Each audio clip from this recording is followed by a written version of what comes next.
ocorre a Guerra do Paraguai. E a Guerra do Paraguai, né, para além dessas elucubrações malucas de genocídio premeditado, que chega a ser um pleonasmo, né? Genocídio sempre tem que ser premeditado. O Brasil invade o Paraguai porque foi invadido. Claro, foi uma legítima defesa. Exatamente. Tanto que o presidente Mittri, na época presidente da Argentina, entra no conflito porque o Paraguai tinha pedido autorização para passar pelo território argentino rumo ao Brasil, ele rejeita, e o Paraguai declara guerra à Argentina. Então Solano Lopes era um maluco em todos os sentidos e enveredou para uma guerra impossível de ser vencida e completamente desastrosa para o seu povo. Só que essa guerra, ela marca um antes e depois do Exército e um antes e depois da Marinha. Em todos os sentidos. Porque ali, o que tem de melhor no Exército, o que tem de melhor na Marinha, o que tem de melhor no povo brasileiro veio à tona. Pela primeira e única vez em nossa história, isso nunca se repetiu. Brasileiros do Norte, do Sul, do Sudeste, do Centro-Oeste, dos Pampas, do Amazonas, de todos os cantos que o senhor pode imaginar, eles se uniram em prol de uma causa comum. E há relatos vastíssimos que o antropólogo Celso Castro, ele fez algumas análises muito boas sobre isso num livro chamado Exército e Nação, que do soldado mais ilameado nas valas do Paraguai ao marinheiro mais altivo no topo de um navio, eles sempre faziam questão de hastear a bandeira, sempre faziam questão de cantar o hino nacional. Foi uma explosão de patriotismo nunca antes repetida na nossa história. O que vai acontecer, por exemplo, na Segunda Guerra Mundial não chega nem perto do que ocorreu ali. Tanto em proporções, estamos falando de mais de 200 mil homens que foram lutar, quanto na dificuldade. O senhor deve saber bem, o Paraguai era um país que não estava mapeado corretamente. Então, quando o Brasil atacou o Paraguai, era praticamente uma invasão no escuro. Não existia maneira de você fazer uma logística eficiente daquilo. Mesmo a fronteira entre o Brasil e o Paraguai não era muito certa. Exatamente. Tinha várias coisas, questões de fronteira. Tanto que as pessoas perguntam, por que a guerra demorou tanto? Por que tantos anos de guerra? Por que tantos homens envolvidos ali? Porque cada quilômetro avançado ali lembra até de algum modo os avanços infrutíferos que os franceses tiveram na Primeira Guerra Mundial. Para você avançar 1 quilômetro, você tinha que perder centenas de homens. Porque era um terreno cheio de pântanos. Era um terreno tremendamente lameado. Como eu disse, era um terreno não mapeado corretamente. E o Exército Brasileiro foi inflado naquela época, quando o Programa de Voluntários da Pátria, que curiosamente teve até o Imperador Dom Pedro II como primeiro membro. O primeiro voluntário. Que fez questão de estar o mais presente possível perto do campo de batalha para dar apoio moral para suas tropas. Esses homens enfrentaram dificuldades imensas, porque a maior parte deles não eram militares treinados. Eram pessoas que foram convocadas para lutar, tinham uma imensa coragem, isso é inegável.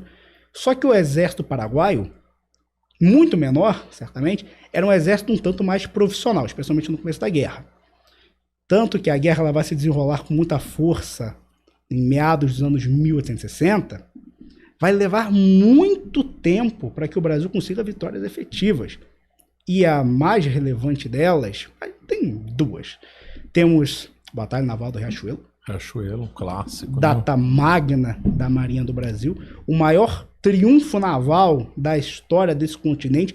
E eu digo desse continente, não da América do Sul, da América como um todo. Não existe nenhum paralelo do que aconteceu ali com qualquer batalha naval empregada pelos Estados Unidos nesse continente, é claro. Na Segunda Guerra Mundial temos conflitos maiores. Ali, vimos uma esquadra brasileira preparada para lutar no mar, e em menor número, triunfar contra uma esquadra paraguaia maior e num rio. Tanto que o almirante Barroso, maior herói da história da Marinha do Brasil, triunfa nessa batalha abalroando os navios paraguaios, literalmente batendo seus navios do Paraguai, tal como os gregos fizeram muitos séculos antes. E posteriormente, em 1868, na dezembrada, uma série de triunfos no Arroio Havaí, em Tororó, empregados por o homem que viria a ser Duque de Caxias. Na época, Marquês de Caxias.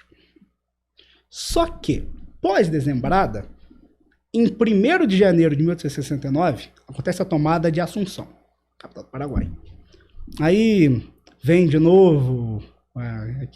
não, porque Assunção foi saqueada, os soldados brasileiros enveredaram a violência completamente desmedida.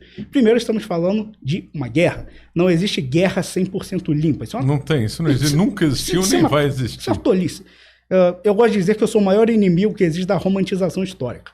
Então a pessoa vai, olha um quadro lindo de um homem, um general, sentado num cavalo branco, mão ao alto, tropas sorridentes, e acha que foi exatamente aquilo que aconteceu. Não. Guerras são lugares, são eventos sujos, são eventos cruéis, são eventos que deturpam a mente daqueles que participaram delas e causam sofrimento para tanto o vitorioso, como vamos falar depois que isso causou ao Brasil, quanto o derrotado.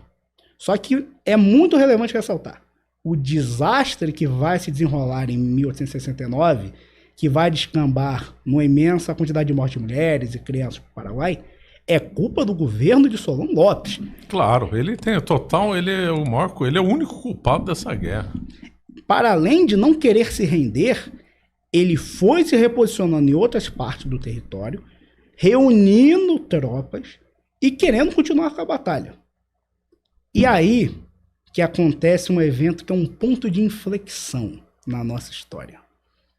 O Brasil toma Assunção. Normalmente, quando se toma a capital de um país, você vence a guerra. Acabou a guerra. Os russos ensinaram a Napoleão que não é bem assim. E o Brasil toma, o Brasil acredita que venceu a guerra, só que não, Solon Lopes se reposiciona. Só que o comandante supremo das tropas, não digo o comandante supremo das tropas brasileiras, digo o comandante supremo de toda a coalizão brasileira, argentina e uruguaia, Duque de Caxias, ainda não Duque, né?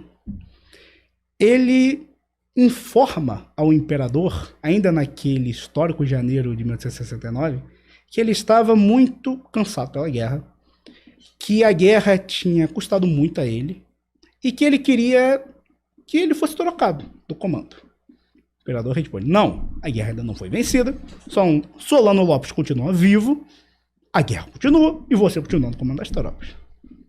O que ele faz? Ele abandona o comando das tropas sem ordens, num evento nunca antes repetido na história da humanidade. Não existe paralelo disso. Eu gosto de dizer que é como se o Eisenhower, após tomar a praia da Normandia no dia D, em junho de 1944, ele ligasse para o Roosevelt e dissesse: presidente Roosevelt, estou cansado, cumpri minha missão, quero ir para casa. O Roosevelt responderia: Hitler está vivo, a Alemanha está de pé, o Japão continua na guerra, a guerra continua. Aí o Eisenhower simplesmente resolve ir para casa. Só que o que torna essa situação ainda mais absurda? Em fevereiro, no mês seguinte, o imperador recebe Duque de Caxias. É nesse momento que ele outorga o título de Duque. Que era inédito, né? Inédito. Inédito tanto pelo fato de não haver outro Duque no Brasil, e pelo fato dele não ter sangue real. Era inédito que não tinha sangue real. Aquilo era muito... Era muito impactante. Tanto que o almirante Barroso, que venceu, como eu citei anteriormente, a maior batalha naval da história desse continente, não virou Duque, ele virou o Barão do Amazonas. E o maior, não diria não o maior, mas o que é hoje a figura principal histórica da Marinha do Brasil, acreditada por ela mesma, que é o Almirante Tamandaré, é o Marquês de Tamandaré.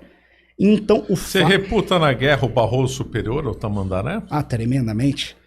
Existe uma carta enviada pelo general Osório, figura essa que precisamos comentar ainda, que ele envia uma carta ao Almirante Tamandaré e diz: os senhores da Armada salvaram a guerra para a Aliança. Por quê? Nós olhamos a Guerra do Paraguai de uma maneira, eu diria, um pouco errônea. Parece que a Marinha venceu a Batalha Naval do Riachuelo, aí a Marinha se retira e o Exército vai avançando. Não é bem assim. A partir do momento que a Marinha brasileira desestabiliza a Marinha do Paraguai, a Marinha brasileira se torna imensamente relevante na logística do Exército, porque a Marinha, Evidentemente, poderia levar tropas mais longe, mais rapidamente e em maior Com uma quantidade. agilidade muito maior do que por terra. Exato, porque como eu destaquei, era um terreno incrivelmente pantanoso. Então, se movimentar ali, imagine o senhor, movimentar 200 mil tropas no século XIX, num terreno que você desconhece, com uma população que não é nem um pouco receptiva. Então, a Marinha teve um impacto gigantesco nessa movimentação de tropas. Então, a gente respondendo a sua pergunta de maneira mais efetiva, sim, o Almirante Barroso, para o triunfo da guerra e para a história da Marinha como um todo, ele é um homem mais relevante. Só que, como falaremos posteriormente, o Almirante Tamandaré ele se destaca por algo inquebrantável. Não que o Almirante Barroso não fosse leal, mas o Almirante Tamandaré, no fim, no momento mais decisivo, ele se mostrou o mais leal dos leais. Mas vamos deixar isso por aqui. Em verdade, justiça ao Tamandaré. Exemplo de lealdade ao Brasil. Exatamente. Sem dúvida nenhuma. Então, o Brasil vai triunfar na Guerra do Paraguai. Vai conseguir matar o Solon Lopes. Chico Diabo deu um tiro, né, lá, o Chico Diabo sob o comando do Conde D, né? Isso, a mim é uma figura muito injustiçada na história do Brasil. Isso que eu ia comentar agora. Porque, como eu disse, o Duque de Caxias abandonou o comando das tropas. Esqueci de comentar uma coisa. Não foi apenas que ele ganhou o título de Duque, ele ganhou a maior honraria que o Império Brasileiro poderia conceder, que era a Grão-Ordem de Dom Pedro I. Então, foi uma coisa que eu não entendi muito bem no documentário que fez. Eu coloquei isso de maneira muito efetiva. A frase que eu utilizei foi: a punição para um ato de indisciplina foi um título nobiliárquico e uma medalha. Eu achei engraçado que ninguém pegou, que isso era um tom de crítica ao imperador. Mas, querendo ou não, Duque de Caxias retirou. Precisávamos de alguém para comandar as tropas. Quem foi a figura chamada para tal? Um jovem, que não tinha nem 30 anos na ocasião, que nem brasileiro era, o Conde Dan, que, verdade seja dita, não era... As pessoas têm uma noção um tanto tola. Parece que o imperador Dom Pedro II simplesmente disse: preciso de alguém para comandar as tropas. E pegou o primeiro que ele viu. O Conde Dan era um marechal de campo.